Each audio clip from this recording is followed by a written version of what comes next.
부모님으로부터 귀한 믿음을 물려받은 한 성도가 있었습니다.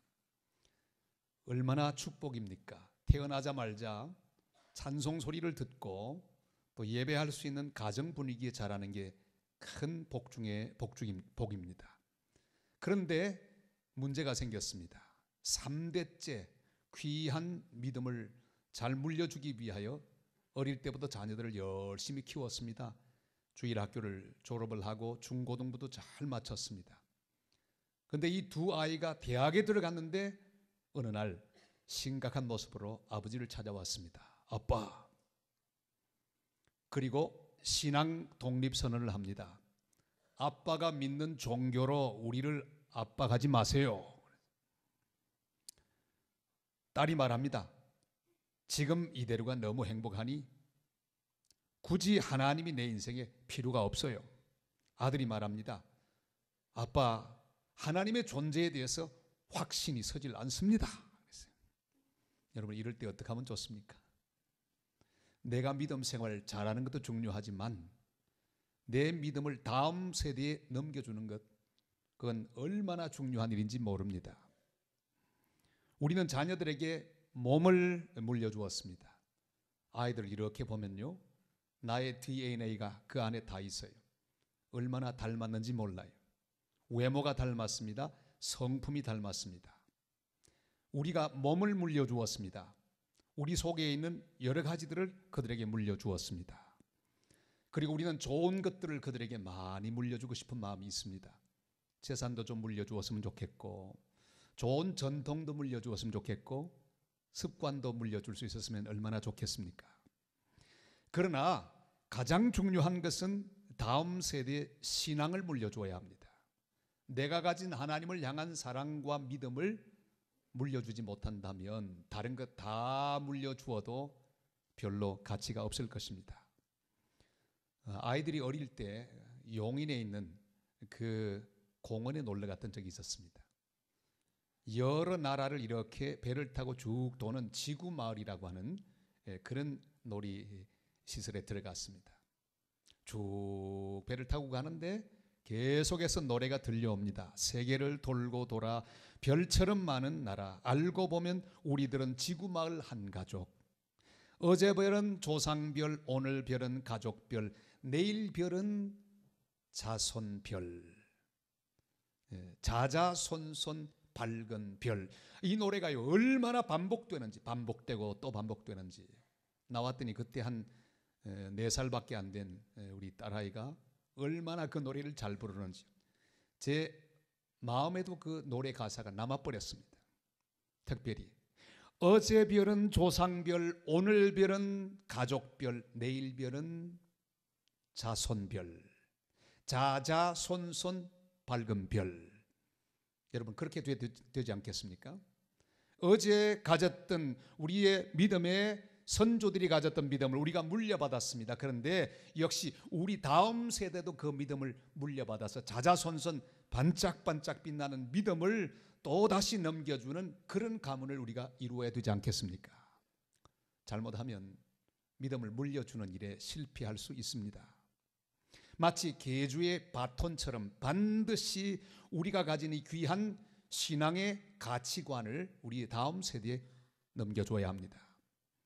반드시 넘겨줘야 할 다음 세대를 위한 중요한 가치가 무엇일까요? 이것이 오늘 본문의 귀한 축복의 3종 세트로 우리에게 다가오고 있습니다. 오늘 이 어린이 주일 저는 이 축복의 3종 세트를 우리 모든 성도와 더불어 나누고 또 우리 모두는 다음 세대와 함께 나눌 수 있는 그런 귀한 은혜가 함께 할 수 있기를 바랍니다. 여기 우리가 좋아하는 그림이 하나 있습니다. 여러분, 이 그림을 보아주시기를 바랍니다. 이건 바로 그 유명한 밀레의 만종입니다. 여기 그러면은 3가지 신성함이 있습니다. 제일 먼저는 하루 종일 일하다가 지금 기도하고 있죠. 노동의 신성함이 있습니다. 또 이 속에는 가정의 신성함이 있습니다. 아름다운 부부가 함께 기도하는 모습, 또 하나님께 기도하는 이 귀한 신앙의 신성함이 있습니다. 이 귀한 가정의 신성, 노동의 신성, 또한 이 신앙의 신성이 그림에 배어 있는데 오늘 우리 성경 말씀 속에도 비슷한 내용을 볼 수가 있습니다. 내 손이 수고한 대로 먹으리라. 하나님 말씀은 우리에게 노동의 신성을 가르쳐주고 있습니다. 우리 2절 말씀을 한번 같이 보시겠습니다. 네가 내 손이 수고한 대로 먹을 것이라. 네가 복되고 형통하리로다. 아멘. 노동을 의미합니다. 땀을 흘리고 그 대가로 얻은 것을 우리가 누리며 사는 것을 의미합니다. 그것이 바로 복입니다. 땀을 열심히 흘리고 내가 흘린 만큼 땀으로 인한 귀한 복록을 누리는 것, 이것이 축복이라고 성경은 말씀하고 있습니다. 바꿔 말하면 땀을 하나도 흘리지 않았는데, 수고하지도 않았는데 어느 날 부자 아버지 만나서 너무 쉽게 부자가 되고 권력자 아버지를 만난 때문에 쉽게 권력자가 되는 것, 이것은 축복이 아니라 그렇게 말씀하고 있습니다. 우리 북한의 김정은이 밥 잘 먹는 애들처럼 생기지 않았습니까? 어느 날 갑자기 최고 권력자가 됐습니다. 29살. 제 아들하고 나이가 똑같아요. 아무 준비도 하지 않고 있다가 갑자기 권력자가 되었습니다. 그리고 그 권력을 주체하지를 못합니다. 여러분, 축복이 아닙니다. 땀도 하나도 흘리지 않았는데 세상에서 가장 굉장한 권력을 가진 사람이 되어버렸어요. 막스 베버라는 사람이 아주 불멸의 명제를 남겼습니다. 그건 바로 프로테스탄트 윤리와 자본주의라고 하는 책입니다. 거의 모든 학생들이 이 책을 읽습니다. 그 내용을 알고 있습니다. 거기 보면 개신교가 들어간 나라가 잘 살고 건강한 자본주의를 형성하는 이유를 이렇게 말하고 있습니다. 모든 직업을 신성하게 여기고 하나님께로부터 물려받은 임무라고 여기며 하나님 섬기는 마음으로 모든 일을 마음을 다해 감당했기 때문이라고 설명하고 있습니다. 미국도 그렇고요, 영국도 그렇고요, 이 칼빈주의가 들어간 나라치고 이런 정신이 보급되지 않은 나라는 없습니다. 미국의 가장 흔한 성이 바로 스미스라고 하는 이름입니다. 우리나라로 말하면 김씨죠. 영어 그대로는 대장장입니다. 아주 열심히 땀 흘리며 일하는 대장장이. 그런데 한 번도 그 사람은 자기 직업이 나쁘다는 생각을 하지 않습니다. 하나님이 물려주셨다 생각하고 노래하며 찬송하면서 대장장이 일을 합니다. 농기구를 벼리는 일을 합니다. 그 모습을 자녀들이 바라봅니다. 우리 아버지 멋지다, 훌륭하다. 얼마나 훌륭하고 아름답게 느꼈던지 자기의 성을 아예 스미스라고 만들었습니다. 대장장이.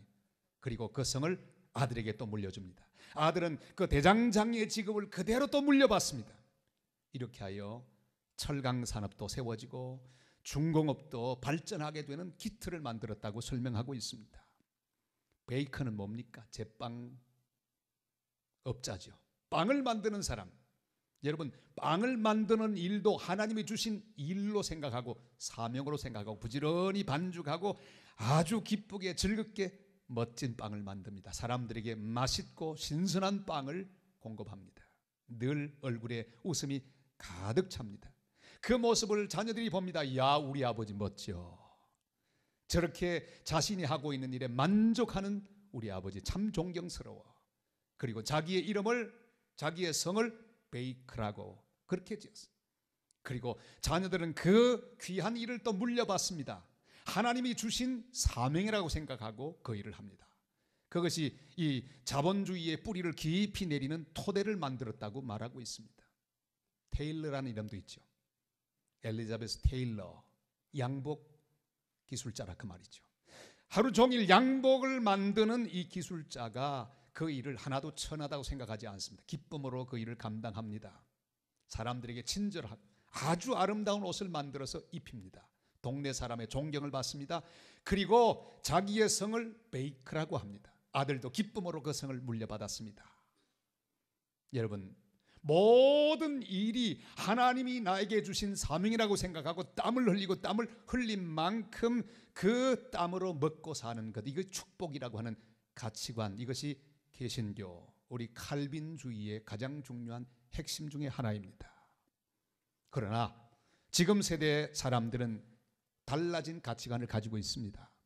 힘들지 않게 일하고 적게 일하고 쉽게 일하고 깨끗하게 일하고 많이 벌어야 그게 좋은 직장이라고 생각합니다. 이미 젊은 세대들은 3D 업종을 좋아하지 않습니다.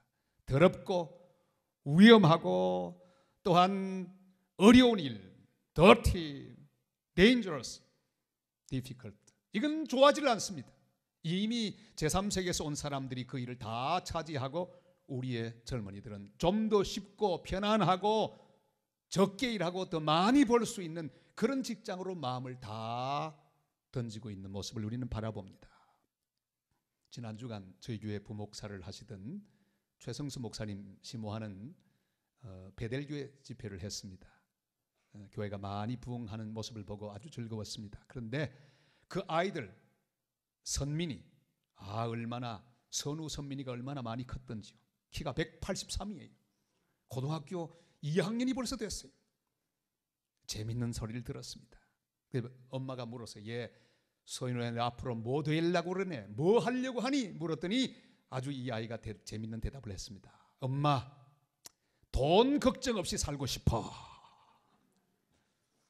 많이 쪼달렸겠죠. 여러분, 힘들지만 그 아이의 머릿속에 돈 많이 버는 것으로 충분하다고 하는 생각이 깊이 박힌다면 그건 문제가 될 것입니다. 돈이 좀 부족해도 가치 있는 일, 하나님이 나에게 불러서 시키는 그 일을 하는 것이 행복이라고 하는 생각을 어릴 때부터 깊이 가지고 자라나는 아이는 참으로 복된 아이가 될 것입니다. 우리 다음 세대에 손이 수고한 대로 땀을 흘리며 먹는 삶이 축복인 것을 가르쳐 주실 수 있기를 바랍니다. 힘들어도 정직한 땀을 흘리고 사는 것이 하나님의 축복이라는 사실을 가르치는 복된 성도들이 되실 수 있기를 바랍니다. 자, 그런데 이 노동의 복과 함께 반드시 같이 넘겨줘야 할 가치가 있습니다. 그것은 바로 가정의 복입니다. 오늘 3절이 이렇게 말씀하고 있습니다. 다 같이 한번 읽을까요? 내 집 안방에 있는 내 아내는 결실한 포도나무 같으며 내 식탁에 둘러 앉은 자식들은 어린 감람나무 같으리로다. 아멘. 아름다운 한 편의 그림 같습니다. 온 가족이 다 함께 둘러 앉았습니다. 도란도란 대화하면서 식사하는 모습이 떠오릅니다. 여러분, 우리는 다음 세대의 가정의 복을 전해주어야 합니다. 제사장같이 온화한 아버지가 앉아 계십니다. 그리고 결실한 포도나무같이 달콤하고 아름다운 귀한 안식과 사랑의 자양분을 주는 엄마의 미소, 쉴 수 있는 그늘을 주는 포도나무 같은 그런 귀한 사랑의 어머니의 모습, 그리고 그 사랑과 돌봄을 먹고 어린 감람나무처럼 유용하고 가치 있는 존재로 자라고 있는 귀한 자녀들이 있는 곳, 그게 바로 가정입니다. 얼마나 아름다운 모습입니까? 그러나 지금은 그런 모습이 사라지고 말았습니다. 아버지는 아예 볼 수도 없습니다. 아버지를 만나기가 얼마나 어려운지 몰라요. 한 번은 어떤 만화를 보았는데 이런 재미있는 만화가 있더라고요. 애가 태어났는데 아버지는 늘 일찍 출근하기 때문에 애를 보지를 못했어요. 애가 들어오고 또 아버지 뒤에 들어오고 또 크고 난 다음에는 아빠가 먼저 들어왔지만은 또 아이가 밤늦게 공부하느라고 들어오고 그러다가 이 20살까지 한 번도 만나질 못했습니다. 20살 되는 해 드디어 만났어요. 인사합니다. 아버지 처음 뵙겠습니다. 웃기는 만화이지만은 뼈가 있는 그런 내용이라고 생각합니다. 아버지의 자리가 그만 없어져 버렸어요. 대화할 시간도 없습니다. 그리고 어머니는 또 어떻습니까? 어머니의 잔소리와 핀잔이 난무하는 식탁에는 아이들이 앉기가 부담스럽습니다. 그냥 혼자서 후닥닥 밥을 먹고 학교에 가는 것이 습관이 되어 있습니다. 다들 바쁘기에 한 상에 둘러서 먹고 마시는 것은 거의 불가능하게 되었습니다. 어떻게 다음 세대의 가정의 복을 넘겨줄 수 있을까요? 유대인들은 그들에게 있는 중요한 교육 내용 중에 하나가 밥상머리 교육이라는 게 있습니다. 그들도 우리들처럼 아주 바쁘게 삽니다. 그러나 이 밥상머리 교육 하나만은 철저하게 시키고 있습니다. 금요일 밤이 되면 아무리 바빠도 모든 식구들이 반드시 한 식탁에 앉게 되어 있습니다. 다 제일 좋은 옷으로 아주 잘 차려 입고 밥상머리에 전부 앉습니다. 그리고 하얀 식탁불을 딱 깔고 거기다 초 2개에 불을 켭니다. 초가 쫙 타오릅니다. 그럼 거기서 감사 찬송을 하나 부릅니다. 그리고 서로를 위하여 축복합니다. 대화가 시작됩니다. 먹으면서 축복하고 대화합니다. 그리고 하나님께 예배하기도 합니다. 가난한 이웃을 위한 동전을 모읍니다. 그리고 식사를 합니다. 양초가 다 꺼질 때까지 대화는 계속됩니다. 밥상은 제단이 됩니다. 대화는 토론장이 되고 갈등을 푸는 타협의 장이 되고 부모에게 배우는 책상이 되기도 합니다. 그렇길래 나라를 잃어버린 그 기간 동안에도 그들의 교육은 전달될 수 있었던 거예요. 지금 아무리 바쁜 생활을 해도 이 밥상머리 교육은 계속 이어지고 있습니다. 그러길래 그 귀한 가정의 아름다움이 계속해서 다음 세대로 이어져 끊어지지 않는 귀한 모습을 인류들에게 보여주고 있는 것입니다. 동료, 친구, 회사의 뜻을 가진 영어가 있습니다. companion 그리고 또 company. 이 두 단어 companion, company 회사라는 말이 되기도 하고 친구라고 하는 말이 되고 동료란 말이 됩니다. 무슨 뜻일까요? 이건 라틴어 두 단어가 합쳐졌습니다. com이라고 하는 것은 함께란 뜻이요, 파니 그건 빵이라고 하는 말이죠. 빵을 함께 나누는 공동체라고 말씀이죠. 회사는 한솥밥을 먹는 사람들이 함께 모여서 식구처럼 일하는 곳이 회사고, 친구도 그런 존재고 바로 가족도 그런 존재예요. 같이 빵을 나누는 존재. 우리 교회 공동체도 마찬가지입니다. 우리도 같이 빵을 나누고 있습니다. 생명의 떡을 나누고 있습니다.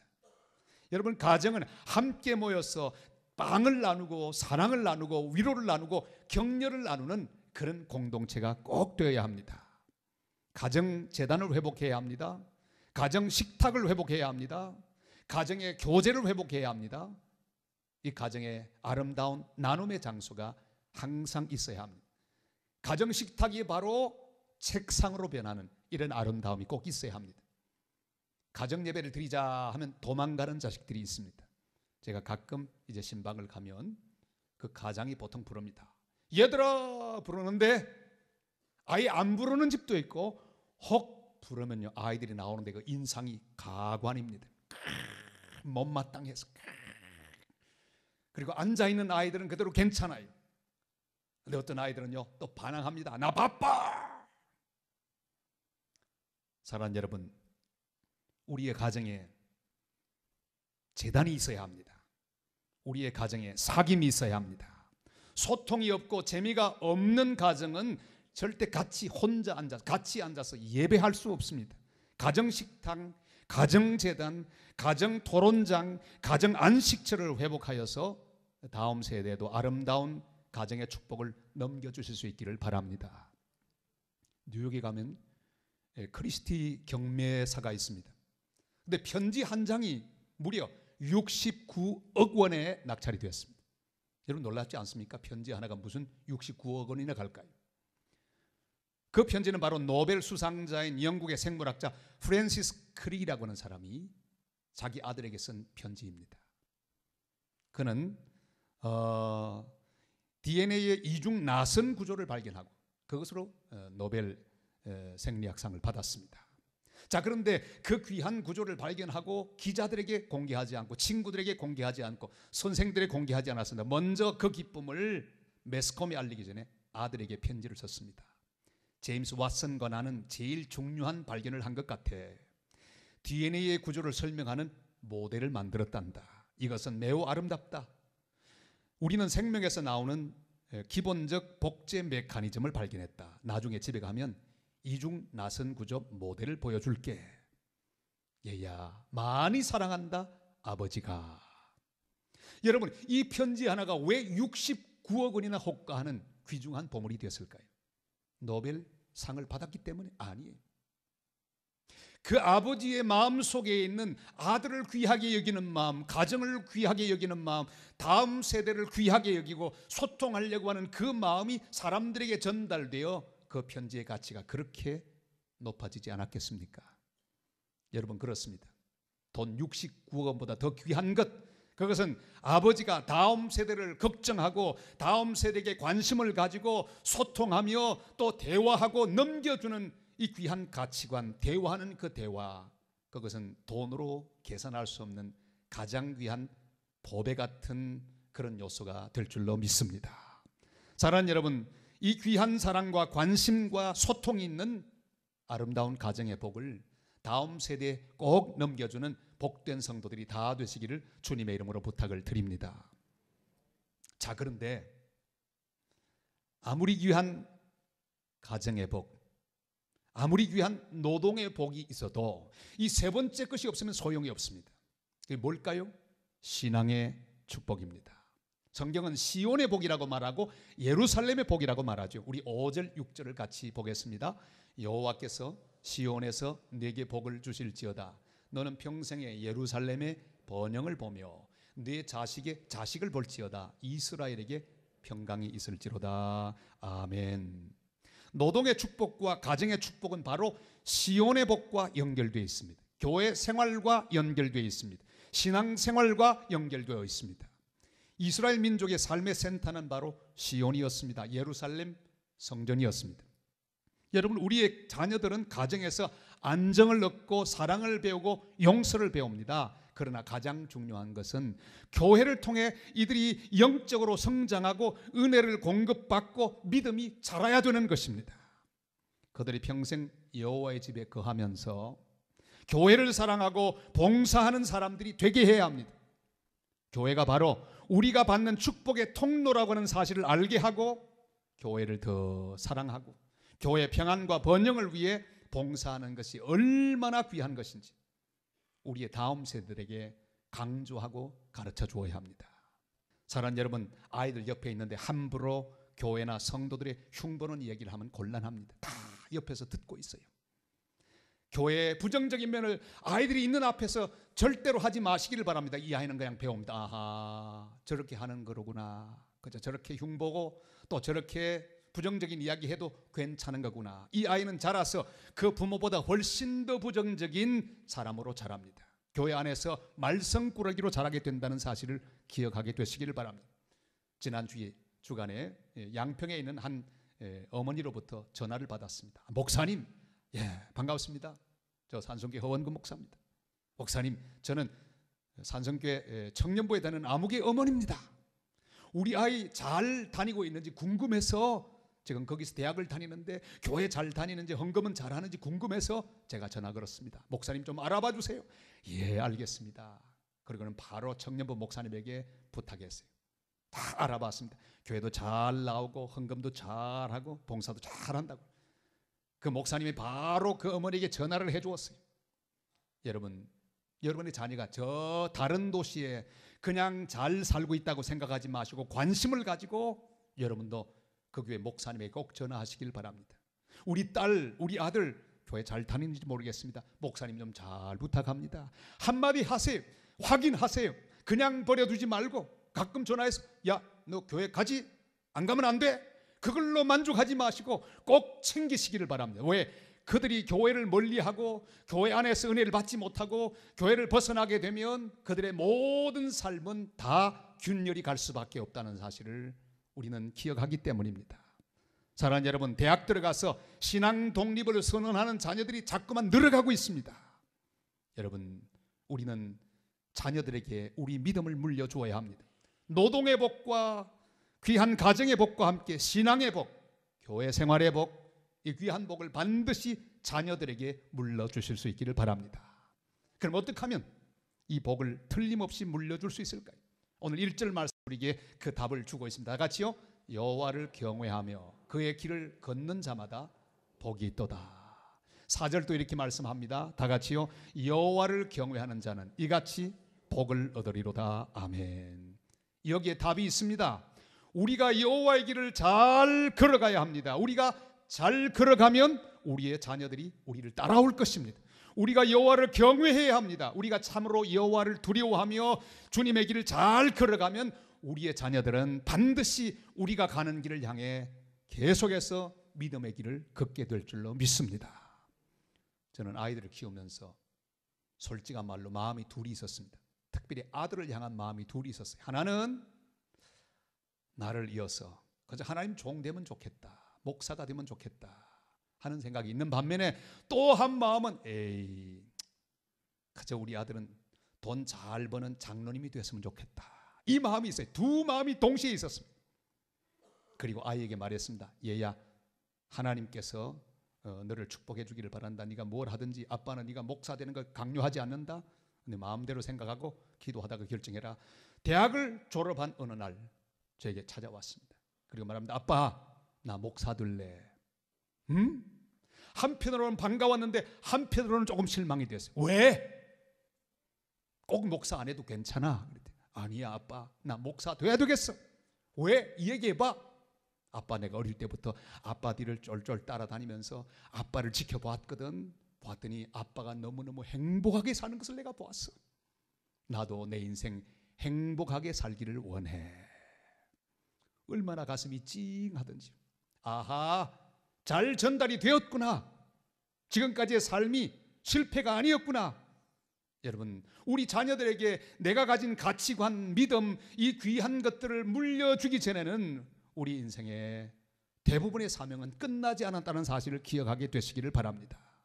사랑하는 성도 여러분, 자식의 자식을 보는 장구한 축복을 받게 되시기를 축복합니다. 대대 손손 영원히 이어지는 복을 받기를 축원합니다. 그러나 아무리 승승장구해도 우리가 가진 믿음을 다음 세대에 물려주지 못한다면 우리 인생의 중요한 사명을 이루지 못하는 결과에 처하게 될 것입니다. 마땅히 행할 것을 다음 세대에 가르쳐 주시기를 바랍니다.